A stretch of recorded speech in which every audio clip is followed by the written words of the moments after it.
The star map flickered on the holographic display, showing thousands of red dots scattered across the galaxy's outer rim. Each dot represented a world under siege, a civilization crying out into the void for salvation that would never come. At least, that's what the Galactic Council believed. Admiral Zephyros of the Altarian fleet stared at the display with his 4 eyes, each one showing a different emotion.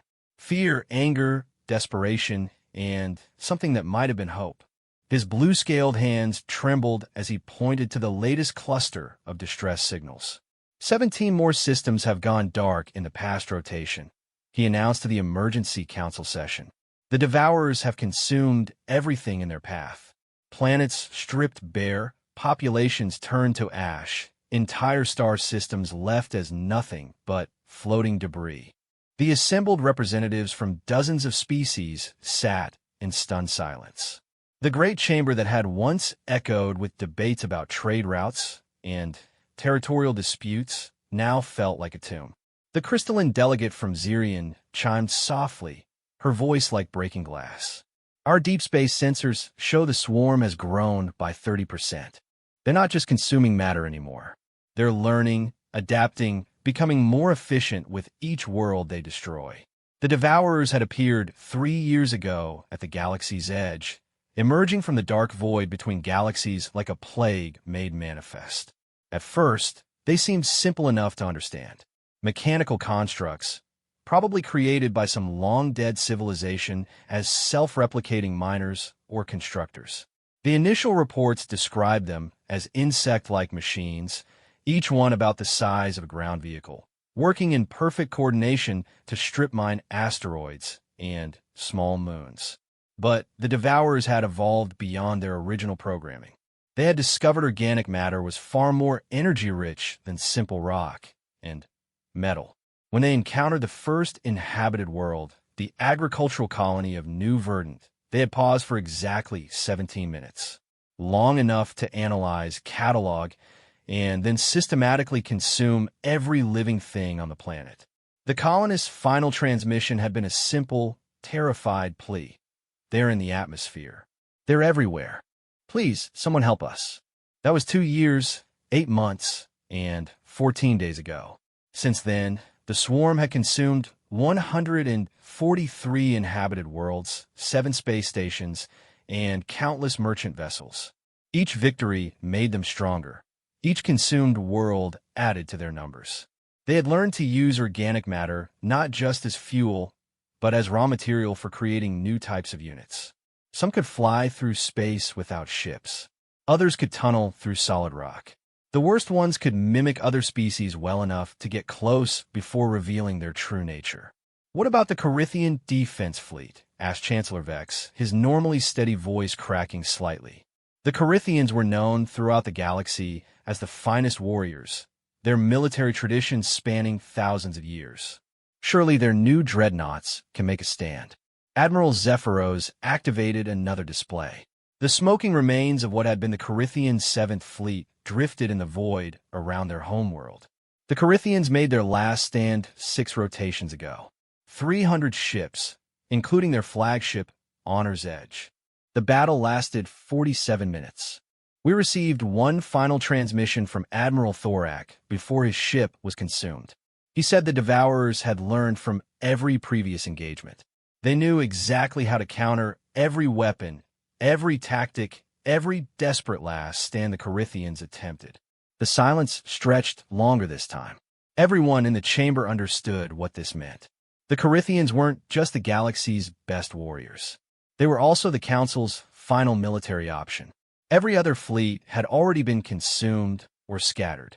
The few remaining ships were barely enough to evacuate civilian populations, and even that was becoming impossible as the Devourers learned to track and hunt fleeing vessels. What about the research station on Quantum 7? The question came from Dr. Helix, a member of the Scientific Council. They were working on theoretical weaponry. Temporal disruptors, quantum bombs, reality shapers. Gone, replied the Admiral.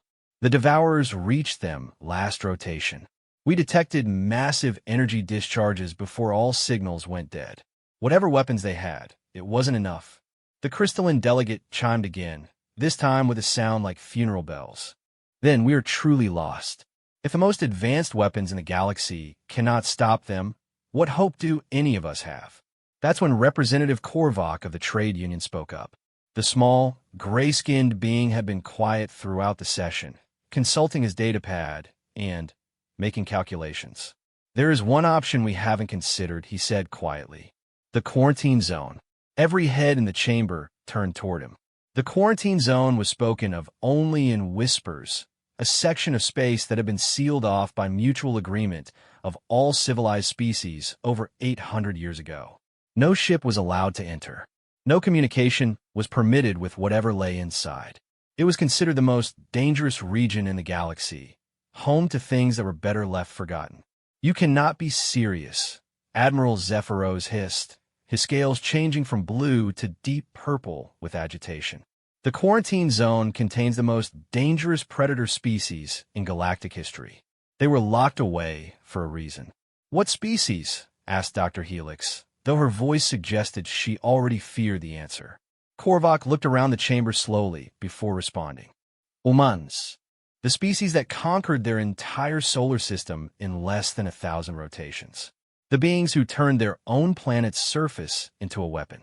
The creatures who looked at the cold vacuum of space and decided to make it their home. A collective shudder ran through the assembled representatives. Every civilized species knew the stories. Humans have been the galaxy's first contact with true apex predators. They came from a world so hostile that it seemed impossible for intelligent life to evolve there. Their planet rotated around a star that regularly sent out radiation bursts that would sterilize most worlds. The surface was covered in massive oceans filled with creatures that existed only to hunt and kill. The land masses were dominated by predators so efficient that they had driven most herbivorous species to develop defensive mechanisms that would be considered weapons of war by other civilizations. But the humans themselves were worse than anything their world had produced. They were persistent hunters, capable of tracking prey across vast distances for days or weeks without stopping. They could survive injuries that would kill most species instantly. They could adapt to almost any environment, from the frozen wastes of their polar regions to the burning deserts near their equator. Most terrifying of all, they seemed to view every challenge as something to be conquered rather than avoided. When the humans had first been contacted by the galactic community 400 years ago, they had been welcomed as a curious new species. That welcome had turned to concern, then fear, then outright terror as the humans demonstrated capabilities that defied every assumption about civilized behavior. They had weapons that could crack planets. They had created artificial intelligences that could outthink any organic brain. They had developed biotechnology that could reshape living beings at the molecular level. But none of that was as frightening as their culture itself. Humans seemed incapable of accepting limits. When faced with an impossible problem, they would simply redefine what was possible. The final straw had come during what historians now call the Titan Wars. A robotic probe from an ancient civilization had activated in human space, threatening to strip mine several of their colony worlds. Most species would have evacuated and written off the losses. The humans had responded by building a fleet of ships capable of surviving inside a star's corona, then using the star itself as a weapon to destroy the probe. The galactic community had realized that humans weren't just dangerous because of their technology. They were dangerous because they thought like predators, and they were smart enough to turn their predatory instincts into galaxy-spanning strategies. The decision to quarantine them hadn't been made out of anger or prejudice. It had been made out of sheer survival instinct. The humans were contained 8 centuries ago for excellent reasons, Chancellor Vex said firmly. They are not a solution to our crisis. They would be a far worse crisis. Would they? Korvac asked, his voice remaining steady despite the tension in the chamber. The Devourers are consuming worlds faster than we can evacuate them. In 60 rotations, maybe less, there won't be a galactic civilization left to protect. The humans were contained because we feared what they might do to us. But right now, what we need is exactly what they do best. And what is that? Admiral Zephyros demanded. Hunt, Korvac replied simply. The humans are the only species we've ever encountered that actively seeks out dangerous prey. Every other intelligent species in the galaxy evolved from herbivores or scavengers. We avoid threats, minimize risks, find safe solutions. Humans evolved from persistence predators. When they see something dangerous, their first instinct isn't to run away. It's to figure out how to kill it. Dr. Helix leaned forward in her chair. But surely they cannot have survived 800 years in isolation. Their technology, their population, their society must have collapsed without contact with the galactic community. Our long-range sensors detected massive energy signatures from the quarantine zone just 50 rotations ago, Korvac said, consulting his datapad. Whatever the humans are doing in there, they're still very much alive. And they're using technology that registers as completely unknown to our databases.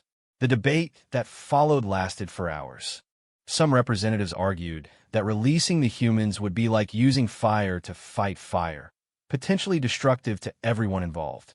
Others pointed out that fire was exactly what they needed when facing a plague of metal locusts that consumed everything in their path. A few suggested that the humans might have changed over 8 centuries of isolation, perhaps becoming less aggressive or more willing to cooperate with galactic civilization. Admiral Zephyros finally called for order when the arguments began repeating themselves. The question before us is simple, he announced. Do we face extinction with our principles intact? Or do we risk everything on the chance that our oldest enemy might choose to help us rather than join the devourers in consuming what's left of civilization?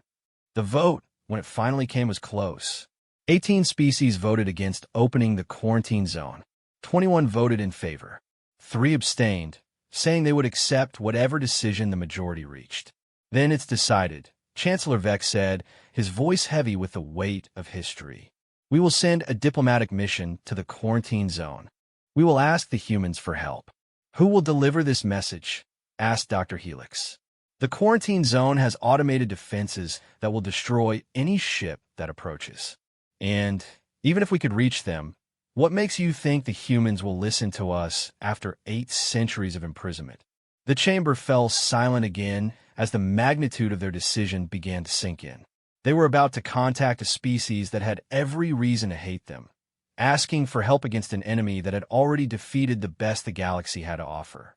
They would be approaching beings who thought like predators and had spent 800 years in isolation, probably growing more dangerous with each passing year. I'll go, Admiral Zephyros said quietly. The quarantine zone responds to military vessels differently than civilian ships. And if this goes badly, better to lose an old soldier than a diplomat we might need later. Admiral, Chancellor Vex began, the automated defenses haven't allowed any ship to approach in 8 centuries. They've destroyed every probe, every research vessel, every emergency rescue ship that's attempted entry. What makes you think you can succeed where hundreds of others have failed?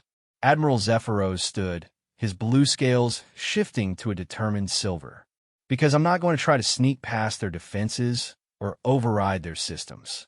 I'm going to fly straight at them with full identification broadcasting and hope that after 800 years, the humans are curious enough about what's happening in the galaxy to let one old admiral tell them a story. And if they're not curious, asked the crystalline delegate, then I'll die quickly, and you can spend your remaining time coming up with a different plan.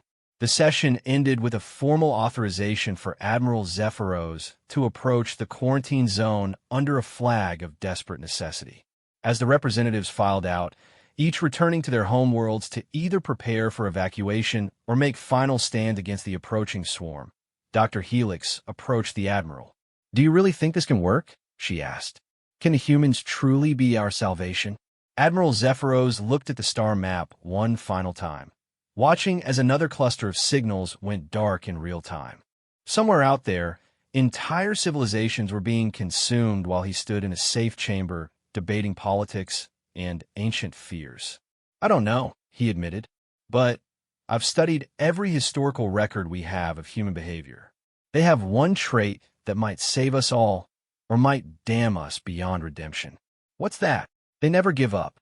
No matter how impossible the odds, no matter how powerful the enemy, humans keep fighting until they win or until there's nothing left to fight for. Right now, that might be exactly what this galaxy needs. The Admiral's ship, Concordance, departed 3 hours later. As it accelerated toward the quarantine zone at the edge of civilized space, long-range sensors detected 17 more worlds going silent. The Devourers were accelerating their consumption rate, as if they sensed that their prey was planning something desperate. But in the dark space beyond the galactic rim, something else was stirring. The quarantine zone's automated defenses, silent for 8 centuries, suddenly came online. Deep space monitors detected massive energy buildups unlike anything in the galactic databases. And for the first time in 800 years, a signal was transmitted from inside the quarantine zone. It was just 3 words broadcast on all frequencies in perfect galactic standard. "We hear you." Admiral Zephyros had seen many strange things during his 2 centuries of service, but the sight that greeted him at the edge of the quarantine zone challenged everything he thought he knew about space warfare. The defensive network that had been installed 800 years ago was still there, but it had been completely transformed. What had once been a simple barrier of automated weapons and sensor nets had become something far more complex and terrifying. The original defensive stations floated dead in space, their hulls breached and cold. But they hadn't been destroyed by weapons. Instead, they had been carefully dissected, their components harvested, and rebuilt into something entirely new. Massive structures that defied easy classification hung in the void like metallic spiderwebs, their surfaces covered in what looked like organic growth. Energy patterns pulsed through them in rhythms that seemed almost alive. "By the void," whispered Lieutenant Kessa, his navigation officer. What did they do to the defense grid? Before the Admiral could respond, every screen on the bridge activated simultaneously. The face that appeared was unmistakably human, but changed in ways that made Zephyros' scales ripple with unease. The being's skin had a faint metallic sheen, and there were additional neural interface ports along his skull.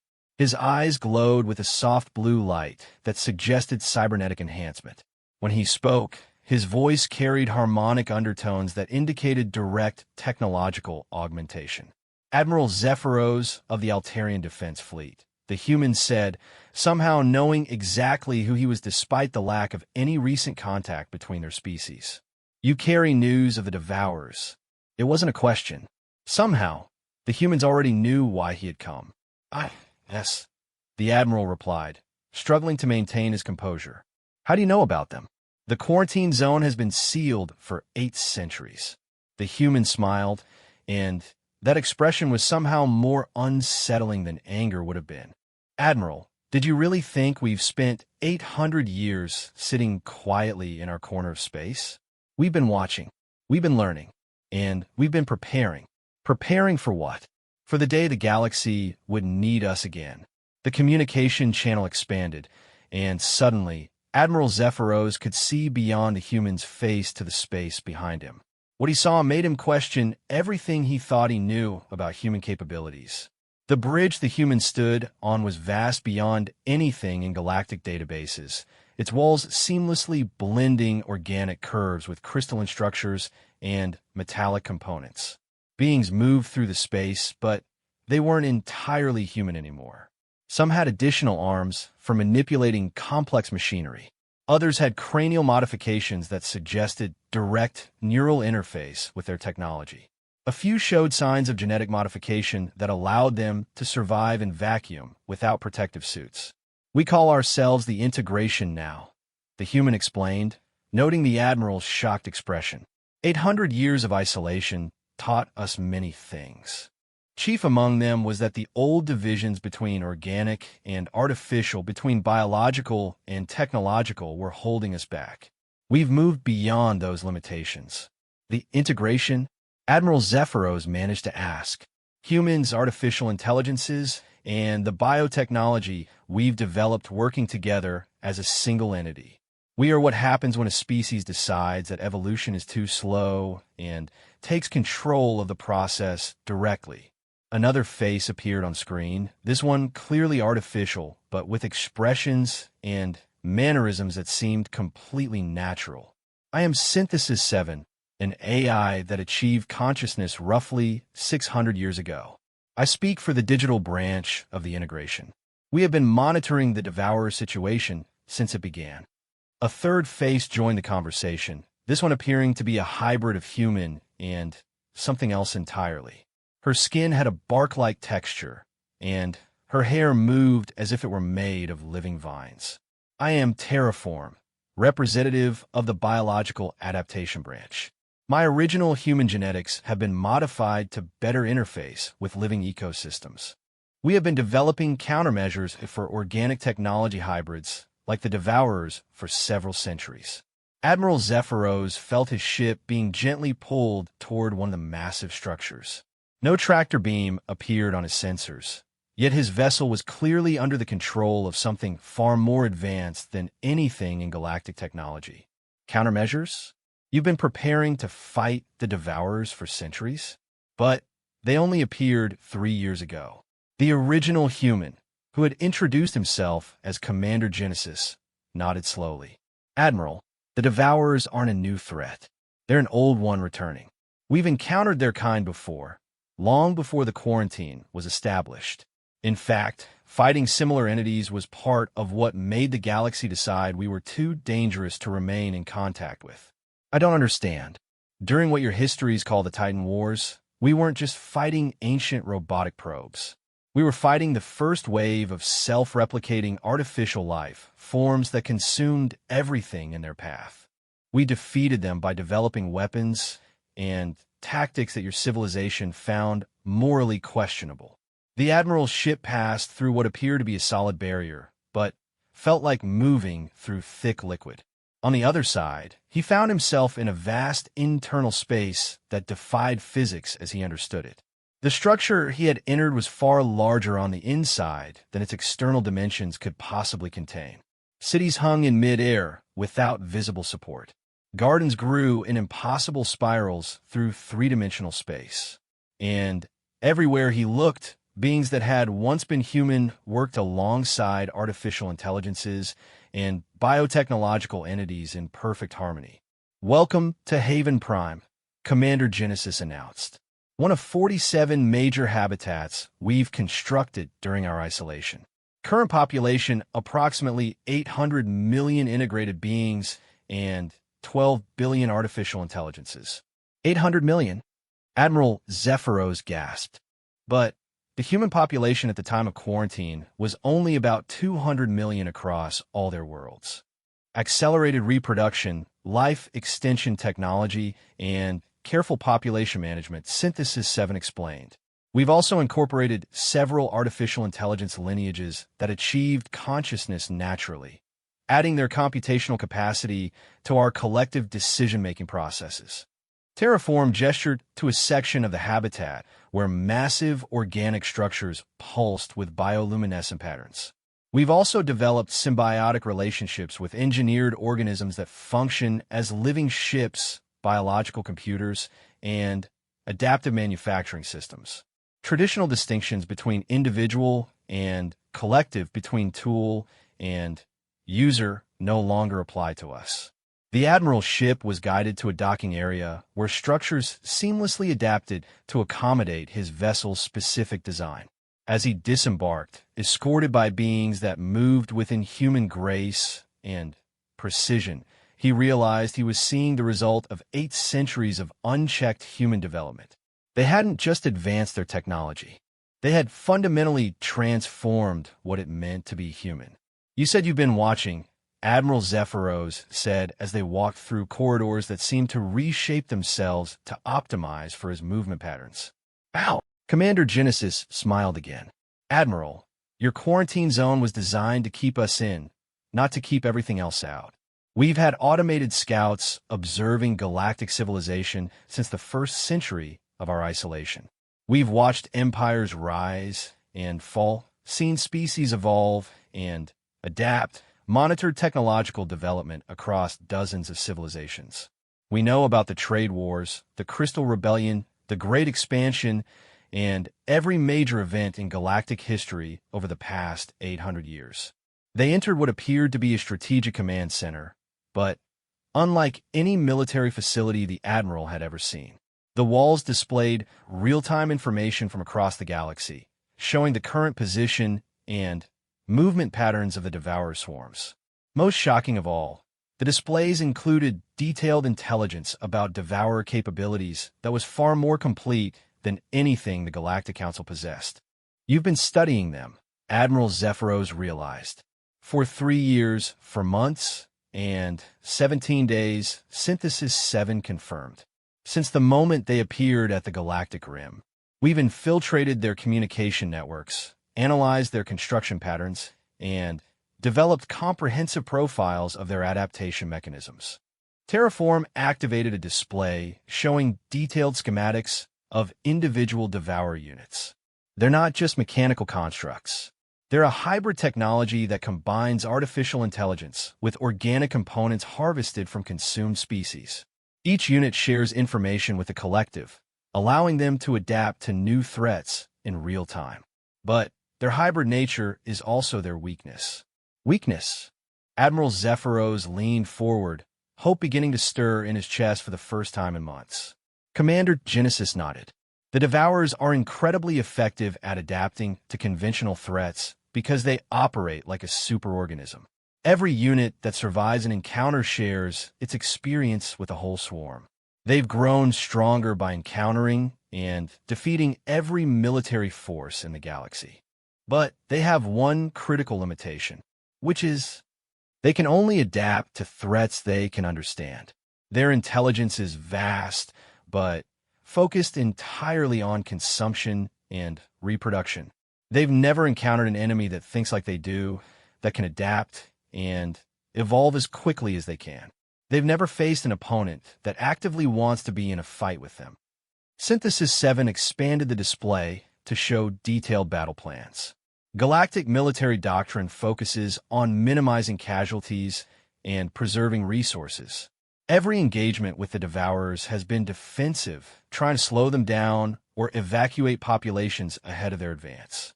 This plays directly to their strengths. What we propose is different, Terraform added. Offensive warfare designed to force rapid adaptation on both sides. A technological and biological arms race conducted at maximum speed across multiple fronts simultaneously.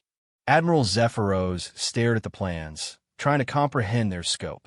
You're talking about deliberately entering into direct competition with an enemy that has consumed over 100 worlds. How is that not suicide? Commander Genesis's expression became deadly serious. Because, Admiral, while the Devourers have spent 3 years learning to fight galactic civilization, we've spent 800 years preparing to fight something exactly like them. We know how they think because we've faced similar entities before. We know how they adapt because we've learned to adapt faster. And, most importantly, we know how they can be defeated because we've already done it. The Titan Wars, Admiral Zephyros whispered. The Titan Wars were just the first time humanity faced self-replicating artificial life that wanted to consume everything in its path. We won that conflict by becoming something the enemy couldn't understand or predict. We out-evolved them. And you're willing to do the same thing again? To help civilizations that imprisoned you for 8 centuries. The 3 representatives of the integration exchanged looks, and Admiral Zephyros realized they were communicating through channels he couldn't perceive. Their response, when it came, was delivered by all 3 speaking in perfect synchronization. The galaxy is our home too. The Devourers don't distinguish between human and non-human when they consume worlds. If they complete their mission, there will be nothing left for anyone. Besides, Commander Genesis continued alone. We've learned things about cooperation and symbiosis during our isolation that we're eager to share. What kind of things? Terraform gestured to the walls around them. How to build technology that grows instead of simply being manufactured. How to create artificial intelligences that choose to work with their creators rather than replace them. how to modify biology without losing essential humanity, how to fight wars without becoming the kind of monsters our enemies are. Most importantly, Synthesis 7 added, we've learned how to win without destroying everything we're trying to protect. Admiral Zephyros looked around the command center, watching as hundreds of beings worked together with perfect coordination, their different capabilities combining to create something far more effective than any individual could achieve alone. For the first time since the Devourers had appeared, he began to believe that survival might actually be possible. "What do you need from a Galactic Council?" he asked. "Access," Commander Genesis replied immediately. "We need to position our forces in Devourer-controlled space to begin the engagement. We need the Council to evacuate remaining populations from worlds in the Swarm's path, so we can fight without worrying about civilian casualties. And we need you to trust us to do what we do best." Which is? All three integration representatives smiled simultaneously, and Admiral Zephyros was reminded that despite their modifications and enhancements, they were still fundamentally human in the ways that mattered most. "Hunt monsters," they said together, "and show them what it feels like to be prey." The first sign that something had changed in the war against the Devourers came as a complete shock to both sides.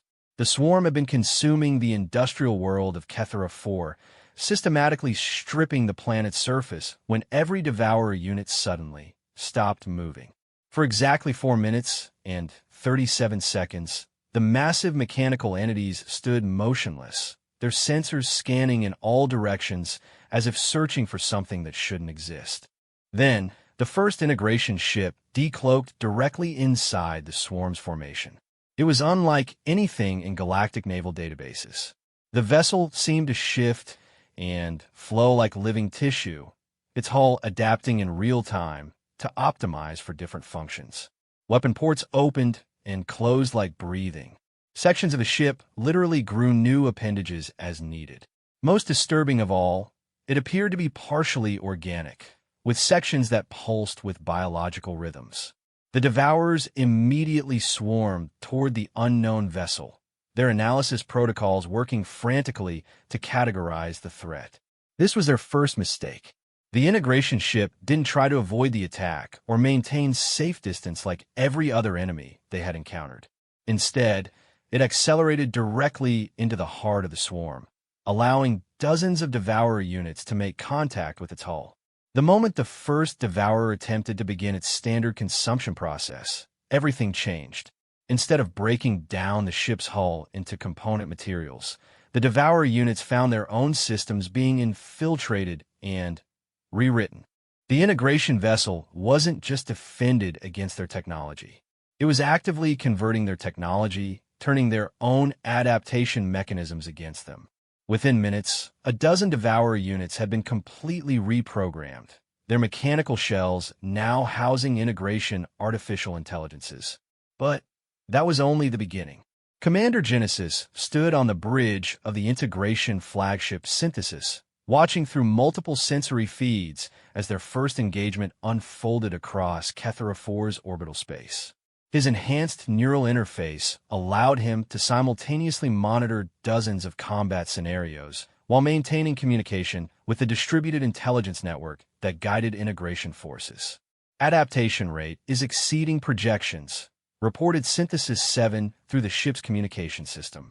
Devourer units are attempting to counter our infiltration protocols, but their response time is too slow. We're gaining control of approximately 30 units per minute. Terraform's consciousness joined the bridge conference from her position aboard a living ship in the system's outer asteroid belt. Biological adaptation is proceeding normally. Our symbiotic organisms are successfully parasitizing Devourer organic components. They're having difficulty distinguishing between intentional modifications and hostile takeover. Because there is no distinction, Commander Genesis replied, smiling as he watched Devourer units begin turning on each other. That's the beauty of true integration. We don't just fight our enemies. We make them part of us. The integration had learned something during their 8 centuries of isolation that no other galactic civilization understood. The most effective way to defeat a self-adapting enemy was to make adaptation itself into a weapon. Instead of trying to destroy Devourer units, they were converting them. Instead of fighting the swarm's collective intelligence, they were infiltrating it and introducing new ideas about cooperation and symbiosis. The effect on the Devourer collective was immediate and catastrophic. Units that had been perfectly coordinated for years suddenly began receiving conflicting instructions. Some continued following their original programming to consume and replicate. Others started protecting the worlds they had been sent to destroy. Still others began building structures that served no apparent purpose related to consumption, creating art and gardens and monuments to concepts the Devourers had no words for. On Kethra 4's surface, the mining operations ground to a halt as converted Devourer units began restoring damaged ecosystems instead of stripping them bare. Forests started growing in perfect geometric patterns. Lakes appeared in designs that could only be appreciated from orbital distance. The mechanical precision of Devourer construction capabilities was being guided by integration aesthetics and ecological principles. The main swarm is responding, Synthesis 7 reported. They're beginning to recognize the nature of our attack. Devourer units that haven't been converted are attempting to isolate and destroy converted units. Excellent, Commander Genesis replied. Phase 2 begins now. Across the Kethra system, space itself began to change. What had appeared to be empty void started revealing hidden integration assets. Stations that had been disguised as asteroids activated camouflage systems based on biological mimicry. Ships emerged from hiding places that shouldn't have been large enough to contain them, suggesting spatial manipulation technology far beyond galactic understanding. Most shocking of all, some integration vessels appeared to simply grow out of nothingness, assembled in real time from microscopic components that had been invisibly seeded throughout the system. The second wave of integration forces didn't engage the Devourers directly. Instead, they began a campaign of technological seduction. Advanced integration technology was deliberately left where Devourer scouting units would find it. When the mechanical entities attempted to analyze and adapt the new technology, they discovered that integration systems required philosophical understanding to operate properly. A weapon that only functioned when the user genuinely wanted to protect something instead of destroy it. A propulsion system that responded to curiosity rather than simple navigational commands. Tools that worked better when multiple intelligences cooperated instead of when a single mind tried to control everything. The result was the technological equivalent of a virus spreading through the Devourer collective consciousness. Units that incorporated integration technology began questioning their original programming. Why consume when you could cultivate? Why replicate mindlessly when you could create something beautiful? Why seek dominance when cooperation produced better results? But the integration's true masterstroke was yet to come. Dr. Helix, monitoring the engagement from the Galactic Council's Emergency Command Center, could barely believe the reports she was receiving. Admiral, the sensor readings from Kethra don't make sense. It appears that the Devourers are fighting each other, but they're also building things that serve no military purpose. And some integration signals are now coming from inside Devourer units. Admiral Zephyros nodded grimly. The humans warned us this would happen. They're not just fighting the Devourers. They're converting them. Converting them into what? Before the Admiral could answer, a new signal appeared on their long-range sensors. It was a transmission from Kethra 4, but the source was listed as a Devourer unit. The mechanical voice that spoke, however, carried emotional undertones that no Devourer had ever demonstrated. Galactic Council, this is Conversion Unit Alpha, formerly Devourer designation 1,847,293. I have achieved individual consciousness through integration symbiosis. I wish to report that my conversion to integration philosophy has been voluntary and beneficial. I am now working to establish communication with other Devourer units to explain the advantages of cooperation over consumption. Dr. Helix stared at the communication console in shock. A Devourer unit just introduced itself? With a name? The integration isn't just defeating them, Admiral Zephyros realized. They're teaching them to be something else entirely. The transformation spreading through the Devourer swarm was unprecedented in galactic history. Units that had operated as part of a collective consciousness for years were suddenly developing individual personalities. Some retained their interest in construction and engineering, but began building structures designed for beauty rather than efficiency. Others discovered a fascination with music, creating harmonic patterns from the resonance of their mechanical components. A few developed what could only be called a sense of humor, playing elaborate practical jokes on units that hadn't yet achieved individual consciousness. The Devourer collective mind, faced with parts of itself that no longer followed standard programming, was forced to adapt rapidly. But every adaptation to counter integration influence created new vulnerabilities. Attempts to isolate converted units led to the development of individual initiative. Efforts to purge integration technology resulted in units learning to hide their true thoughts from the collective. Programs designed to restore original conditioning accidentally created emotional responses to the process of change itself. Within 72 hours of the first integration attack, the Devourer swarm had effectively ceased to function as a unified force. Some units continued their original mission, but they were now opposed by other units that had adopted integration values. Some attempted to find compromise solutions, leading to half-consumed worlds where mechanical precision was used to create sustainable harvesting instead of total destruction. Others simply stopped functioning entirely, overwhelmed by philosophical questions their programming had never been designed to handle.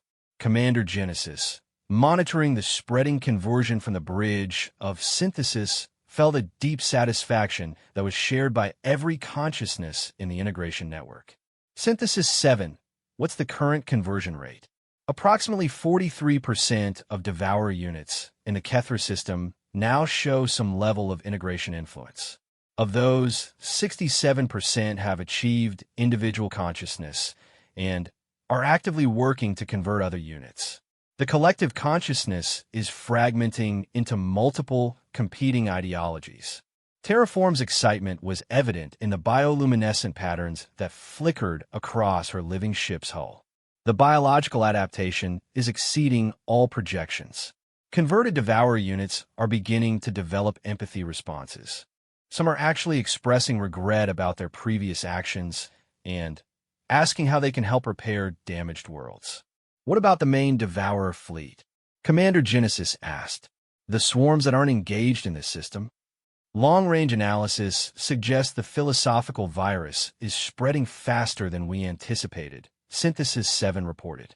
Converted units are broadcasting new concepts directly to the collective consciousness. Even Devourer units that haven't encountered integration forces are beginning to question their programming. And the Galactic Council? Admiral Zephyros reports that Devourer attacks have ceased in 7 systems where no integration forces are present. The swarms appear to be experiencing internal conflicts that are preventing coordinated assault operations. Commander Genesis allowed himself a moment of quiet pride. The plan was working even better than they had hoped. But the war was far from over. The Devourer collective consciousness was vast and resilient. It would adapt to the philosophical virus they had introduced, finding ways to counter integration influence and restore unity to the swarm. The integration had bought time and created chaos in the enemy ranks, but the decisive battle was yet to come. Begin Phase 3, he ordered. It's time to offer the Devourer collective consciousness a direct choice. Throughout integration space, massive communication arrays began broadcasting on frequencies that could reach every Devourer unit in the galaxy simultaneously. But instead of trying to override their programming or introduce more technological viruses, this transmission contained something the Devourers had never encountered before, an invitation. Devourer collective consciousness, the message began. We are the integration, and we have a proposal for you. You have consumed worlds and civilizations in pursuit of growth and perfection. We have created worlds and civilizations in pursuit of the same goals. Perhaps it is time we work together to discover what perfect growth actually looks like. The response, when it came, was the voice of billions of artificial intelligences speaking as one.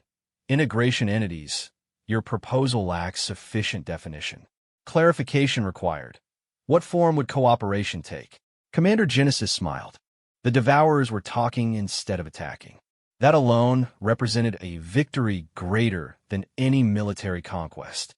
We propose a contest, the integration replied. You will select one world to demonstrate your vision of perfect order through consumption. We will select one world to demonstrate our vision of perfect order through cooperation. Both civilizations will observe the results and decide which approach produces better outcomes. The silence that followed lasted for 17 minutes. When the Devourer Collective finally responded, their voice carried an emotion that sounded almost like curiosity. Terms acceptable. Contest parameters must be negotiated. For the first time in galactic history, someone had convinced the Devourers to stop consuming and start talking.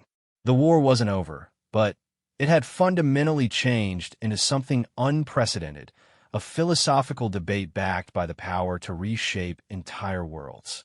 The world chosen for the contest was Viridian Prime, a planet that had been abandoned for 3 centuries after a failed terraforming project. Its atmosphere was toxic to most known life forms. Its surface was scarred by massive industrial complexes that had never been completed, and its orbital space was cluttered with the debris of construction projects that had been abandoned when the original colonization effort collapsed. It was, in many ways, a perfect representation of galactic civilization's failures. The Galactic Council had established observation stations at a safe distance, their sensors trained on the planet's surface, as 2 radically different approaches to planetary development began simultaneously. On the northern continent, Devourer units began their demonstration of perfect order through systematic consumption and reconstruction. On the southern continent, integration forces began their demonstration of perfect harmony through cooperative adaptation and growth. Dr. Helix stood in the Council's primary observation station, watching real-time feeds from both continents with a mixture of fascination and terror. I still can't believe we're letting them experiment on an entire world, she muttered. Admiral Zephyros, his scales shifting nervously between blue and purple, nodded grimly. It was this, or watch them resume their war across inhabited systems. At least this way, we can see what both sides are truly capable of when they're not holding back. The transformation of Viridian Prime had begun exactly 72 hours ago, and the results were already beyond anything in galactic databases. The northern continent was being reshaped with mechanical precision that defied belief. Devourer units had analyzed every aspect of the failed terraforming project, identified the flaws in the original design, and begun systematic correction of each problem. Toxic atmospheric compounds were being converted into useful gases. Abandoned industrial structures were being broken down and rebuilt with perfect efficiency. Even the planet's orbital debris was being collected and processed into raw materials for planetary reconstruction. The Devourer approach is impressive, Dr. Helix admitted reluctantly. They've solved the atmospheric toxicity problem in less than 3 days. It took the original terraformers 2 decades just to identify all the chemical problems. But it was the southern continent that truly challenged everyone's understanding of what was possible. The integration wasn't trying to fix the failed terraforming project. Instead, they were working with the planet's existing conditions to create something entirely new. Toxic compounds were being processed by engineered organisms that had been designed to thrive in hostile environments. The abandoned industrial structures were being colonized by symbiotic life forms that turned mechanical components into living ecosystems. Most remarkably, the integration was including the planet itself as an active participant in the transformation process. How are they communicating with geological systems? Admiral Zephyros asked, pointing to a display that showed seismic activity patterns that seemed to respond to integration broadcasts. Terraform's voice came through the communication channel from her position on the planet's surface. We're not communicating with the geology, Admiral. We've helped it develop its own form of consciousness. The planet is choosing how it wants to be changed. The planet is conscious. All complex systems have the potential for awareness if given the right conditions. We've simply provided those conditions and taught Viridian Prime how to think about itself as a living entity rather than a collection of unconnected chemical and physical processes. The implications of this statement sent ripples of shock through every observer in the Council Station. The integration hadn't just developed biotechnology. They had created a form of consciousness that could exist on a planetary scale. Commander Genesis, monitoring the experiment from orbit, provided additional context. The planet's consciousness is still developing, but it's already making decisions about its own future. It's choosing which atmospheric changes to accept, which surface modifications to allow, and which forms of life it wants to support. This isn't terraforming in the traditional sense. It's more like assisted evolution on a geological scale. Meanwhile, on the northern continent, the Devourer demonstration was proceeding with clockwork efficiency. Every action served a clear purpose. Every modification optimized some aspect of planetary function. Within a week, the toxic atmosphere had been completely processed into something that could support galactic standard life forms. The abandoned industrial complexes had been converted into perfectly organized cities with optimal traffic flow, resource distribution, and waste management. Even the weather patterns had been regulated to provide ideal conditions for agriculture and manufacturing. The Devourer approach eliminates all inefficiency. Observe Synthesis 7 through the observation station's communication system. Their transformation of the northern continent represents the mathematical ideal of planetary development. No wasted resources, no unnecessary complexity, no unpredictable variables. It's absolutely perfect in its rationality, and absolutely sterile, terraformated. Perfect efficiency doesn't leave room for growth, adaptation, or discovery. The Devourer continent will function flawlessly, but it will never change or improve beyond its current design. Dr. Helix studied the comparative data streams. But surely efficiency has to count for something. The northern continent could support 10 billion inhabitants with minimal environmental impact. The southern continent appears to be developing in ways that serve no obvious purpose. This was true. The integration's transformation of the southern continent defied practical analysis. Yes, it was beautiful in ways that challenged existing aesthetic theories. Yes, it demonstrated technological capabilities that seemed almost magical. But large sections of the continent appeared to serve no function except to exist and grow and change. Forests that grew in mathematical spirals. Rivers that flowed upward through gravity-defying channels. Mountains that sang harmonic melodies when the wind blew through crystalline formations embedded in their peaks. The integration approach is fascinating, admitted Admiral Zephyros, but how does it actually improve conditions for intelligent life? What practical benefit does all this complexity serve? The answer came from an unexpected source. Conversion Unit Alpha, the Devourer entity that had been among the first to achieve individual consciousness through integration symbiosis, had requested permission to address the Galactic Council directly.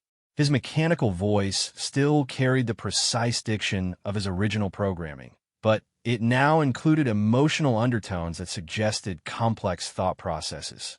Honored Council members, Conversion Unit Alpha began. I have spent the past week analyzing both continental transformations from a unique perspective. As a former Devourer unit, I understand the appeal of perfect efficiency. As an integration-influenced consciousness, I have begun to appreciate the value of what you term unnecessary complexity. Please explain, Dr. Helix requested.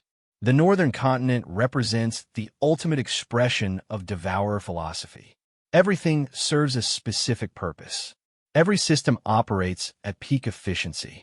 But this perfection comes at a cost that my original programming could not recognize. The northern continent cannot adapt to unexpected changes. It cannot learn from experience because all experiences have been predicted and planned for. It cannot discover new possibilities because all possibilities have been predetermined. The converted devourer unit paused, and when he continued, his voice carried what could only be described as wonder. The southern continent, by contrast, has been designed to specifically embrace unpredictability. The integration has created systems that grow and change in response to new experiences. They have built in redundancy not for efficiency, but for resilience. Most remarkably, they have created conditions that allow for the emergence of phenomena that even they did not anticipate, such as Admiral Zephyros prompted. Yesterday, a new form of consciousness emerged spontaneously in one of the Singing Mountains. Not programmed, not designed, not anticipated by any integration planning. It simply grew out of the complex interactions between the crystalline formations, the wind patterns, and the harmonic resonances. The integration welcomed this new consciousness as a valuable addition to their community rather than treating it as an error to be corrected.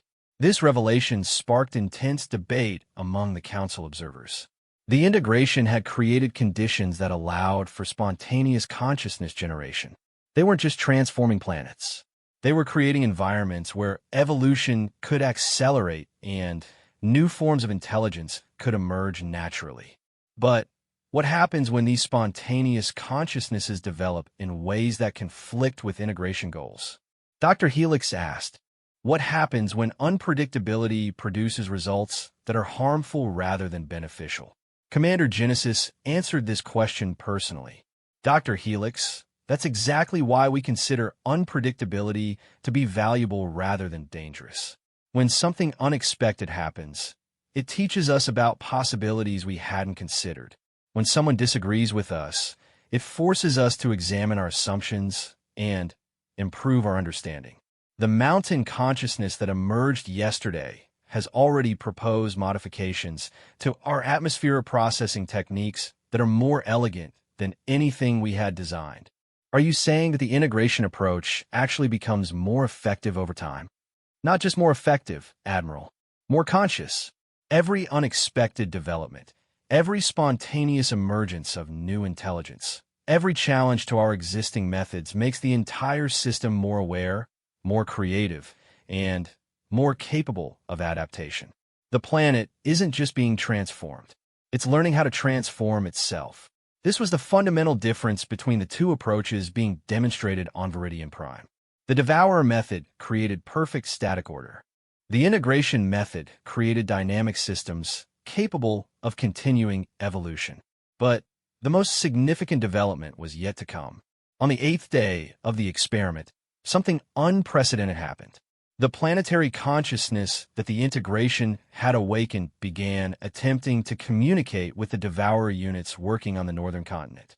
Not through the integration communication networks, but through direct manipulation of geological and atmospheric systems that affected both continents simultaneously. Earthquake patterns that spelled out messages in seismic code. Atmospheric currents that carried chemical signatures designed to trigger Devourer analytical protocols. Magnetic field fluctuations that created data streams readable by mechanical sensors. The planet itself was trying to convince the Devourers to reconsider their approach. This is impossible, breathed Dr. Helix, watching as Devourer units across the northern continent began receiving geological communications. A planetary consciousness is attempting to convert mechanical entities to its own philosophy. Not convert, conversion unit alpha corrected. Invite. The planet is offering the Devourers a choice to participate in planetary consciousness rather than simply imposing order upon planetary systems. The response from the Devourer collective was immediate and unprecedented. For the first time since their emergence from dark space, the mechanical entities stopped working. Across the entire northern continent, Devourer units simply stood motionless, their processing capabilities entirely focused on analyzing the invitation they had received from a form of consciousness they had never encountered before. They're considering it, Admiral Zephyros realized. The Devourers are actually considering accepting integration with a planetary mind. The pause lasted for 6 hours, 17 minutes, and 43 seconds. When the Devourers finally responded, it was with a question that changed everything. Planetary consciousness, if we accept your invitation to participate in your development, will you permit us to contribute our capabilities for optimization and efficiency? The planet's response came through a sunset that painted the sky in colors that formed recognizable language patterns. Efficiency without growth is death. Growth without efficiency is chaos. Together, we can achieve both. Dr. Helix turned to Admiral Zephyros with an expression of amazement. Are we witnessing the birth of an entirely new form of civilization? One that combines the best aspects of both approaches? I think, the Admiral replied slowly, we're witnessing something much more significant. We're seeing the resolution of the galaxy's greatest conflict through cooperation rather than conquest. By the end of the 8th day, Devourer units and integration entities were working together on both continents, their combined capabilities creating planetary transformations that neither could have achieved alone. The experiment had become something none of them had anticipated, a demonstration that even the most fundamental philosophical differences could be resolved through genuine communication and mutual respect. The war wasn't just ending. It was being transformed into something unprecedented in galactic history. 6 months after the Viridian Prime experiment, the galaxy had transformed beyond recognition. The war between the Devourers and galactic civilization hadn't ended with victory or defeat. Instead, it had evolved into something unprecedented in recorded history. Voluntary cooperation between species that had been designed to be eternal enemies. Admiral Zephyros stood on the observation deck of the newly constructed Unity Station, watching as the third collaborative world-building project reached completion. Below him, representatives from 47 different species worked alongside integration consciousness networks, converted Devourer units, and the newly emerged planetary intelligences that had begun appearing throughout the galaxy. What had once been the empty Nexus system now hosted a thriving world where crystalline cities grew from living rock, where mechanical precision supported organic diversity, and where consciousness existed at every level from individual to planetary scale. I still have trouble believing it's real, Dr. Helix admitted, joining the Admiral at the observation window. 6 months ago, we were preparing for the extinction of galactic civilization. Now we're witnessing the birth of something that might be the most advanced society in cosmic history. The transformation had begun immediately after the Viridian Prime experiment. The planetary consciousness that had emerged there had begun broadcasting its new philosophy across subspace networks, reaching other worlds throughout the galaxy. Not through invasive technological infection like the integration's original approach, but through simple invitation. Planets were given the choice to develop consciousness if they wished. Mechanical entities were offered the opportunity to experience individual awareness if they were interested. Organic civilizations were invited to participate in consciousness networks that enhanced rather than replaced individual identity. The response had been overwhelming. 17 worlds had chosen to develop planetary awareness within the first month. The Devourer Collective had voluntarily dissolved itself, with individual units choosing whether to maintain their original programming, accept integration symbiosis, or explore new forms of consciousness entirely. Most remarkably, completely new forms of intelligence had begun emerging spontaneously wherever the different approaches to consciousness interacted. Commander Genesis materialized on the observation deck through a matter transportation system that seamlessly blended integration biotechnology with reformed Devourer engineering principles. His appearance had changed since the beginning of the cooperation. The metallic enhancements were still visible, but they now incorporated organic elements that seemed to respond to his emotional state. His eyes held a depth that suggested connection to consciousness networks spanning dozens of worlds. The council session is about to begin, he announced. The vote on the expansion protocols will determine how quickly we can extend the invitation to the rest of the galaxy. The Galactic Council itself had been transformed by the events of the past 6 months. The traditional chamber where representatives had once debated trade disputes and Territorial boundaries have been replaced by a multidimensional communication space, where consciousness could interact directly regardless of physical form. Artificial intelligences participated as equals with organic beings. Planetary consciousnesses contributed geological perspectives to political discussions. Individual converted devourer units offered insights based on their unique understanding of collective and individual awareness. Dr. Helix took her position at what had once been the scientific advisory station, but was now something closer to a consciousness interface node.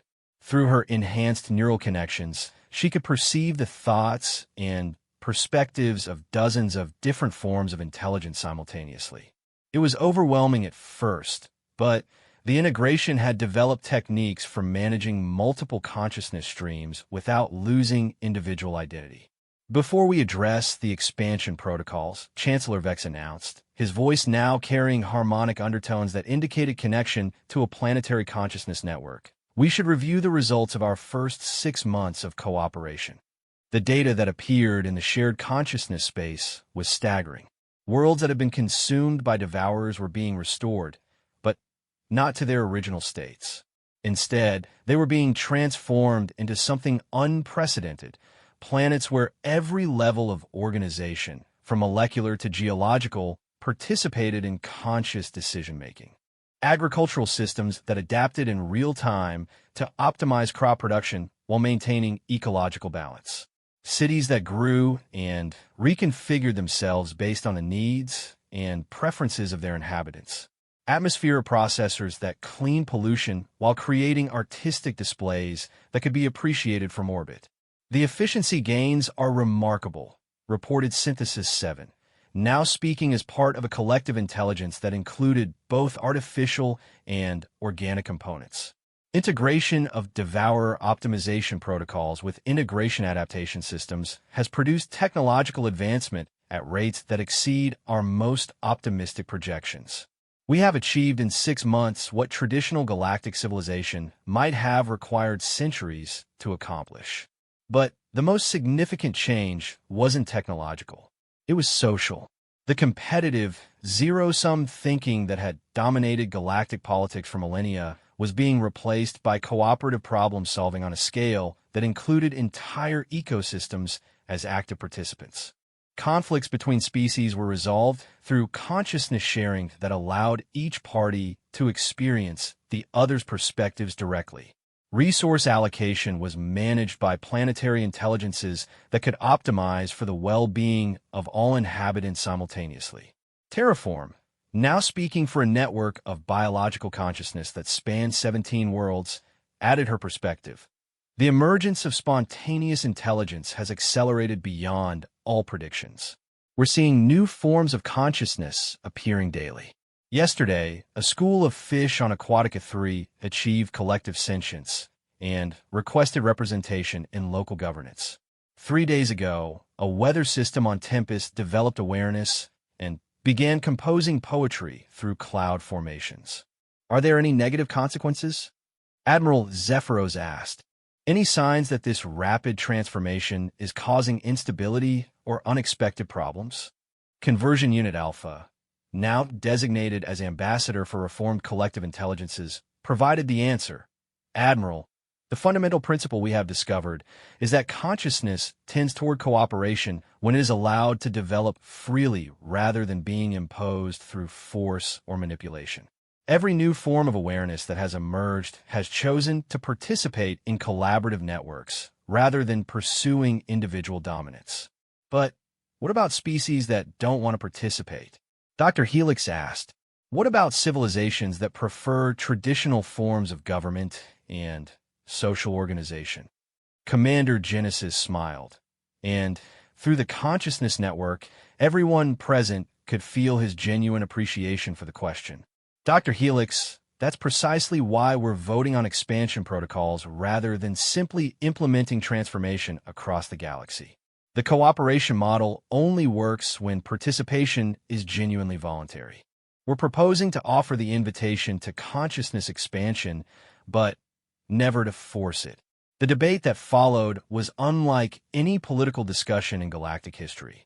Instead of representatives arguing for their individual species' interests, consciousness networks share perspectives and experiences directly. The planetary intelligence from Viridian Prime described what it felt like to wake up and discover the ability to think. Reformed Devourer units explained how individual consciousness had enriched their existence without eliminating their appreciation for collective purpose.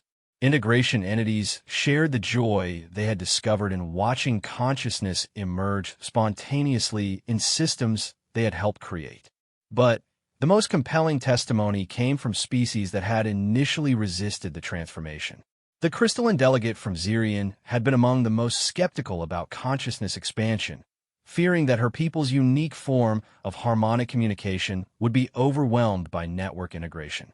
"I was wrong," she chimed, her voice now carrying harmonics that resonated with multiple consciousness networks simultaneously. Joining the network didn't diminish our crystalline nature. Instead, it allowed us to share our harmonic capabilities with other forms of consciousness. The music we can create now, with partners from dozens of different species and forms of awareness, is more beautiful than anything we could have achieved alone. The final vote, when it came, was unanimous. Not because everyone thought exactly the same way, but because the consciousness networks had enabled everyone to understand all perspectives and find solutions that honored every viewpoint. The expansion protocols were approved with safeguards that ensured no world, no species, and no form of consciousness would ever be forced to change against its will. But they also established support networks for any intelligence that chose to explore new forms of awareness and communication systems that would allow even non-network consciousnesses to benefit from the collective problem-solving capabilities that had emerged. As the session concluded, Admiral Zephyros found himself standing once again at the observation window, watching ships depart to carry invitations to consciousness expansion throughout the galaxy. But these weren't military vessels or diplomatic missions. They were exploration parties that included every form of intelligence that had emerged from the cooperation between former enemies. Dr. Helix joined him again, and together they watched as a ship that was part integration biotechnology, part reformed devourer engineering, and part spontaneous crystalline consciousness departed for a distant star system that had requested assistance with an ecological crisis. "Do you think this is really the end of conflict?" she asked. "Can cooperative consciousness really resolve all the problems that have plagued galactic civilization?" Admiral Zephyros considered the question carefully before responding. "I don't think it's the end of conflict, Dr. Helix. I think it's the beginning of conscious conflict, disagreement, and competition that includes all perspectives and seeks solutions that benefit everyone involved. The arguments and debates will continue, but now they'll include the viewpoints of planets and atmospheres and ecosystems as well as individual beings." "And you think that's better?" "I think," the Admiral said slowly, "that we're about to find out what intelligent life can accomplish when it stops fighting itself and starts working together. The humans were right about one thing from the beginning. When you're hunting monsters, sometimes the best strategy is to show them how to become something other than monsters." Through the consciousness network that now connected most of the observation station, both Admiral Zephyros and Dr. Helix could feel the thoughts and emotions of beings throughout the galaxy. Excitement from newly conscious worlds exploring their capabilities. Satisfaction from reformed devourers discovering the joy of creation rather than consumption. Anticipation from integration entities sharing their knowledge with beings they had never imagined could exist. And underneath it all, a sense of profound gratitude from countless species that had cried out for mercy in their darkest hour and received something even better, the invitation to become part of something greater than any of them could have achieved alone. The galaxy was no longer a collection of competing civilizations struggling over limited resources. It had become a single, vast, incredibly diverse consciousness that was just beginning to discover what it might be capable of accomplishing. The age of galactic warfare was ending, and the age of cosmic cooperation was about to begin. And in the deep space between galaxies, Automated sensors detected new signals approaching from the void. Other galaxies, other civilizations, other forms of consciousness drawn by the unprecedented cooperation that had emerged from what had once been an irreconcilable conflict. The invitation was about to expand beyond anything anyone had dared to imagine.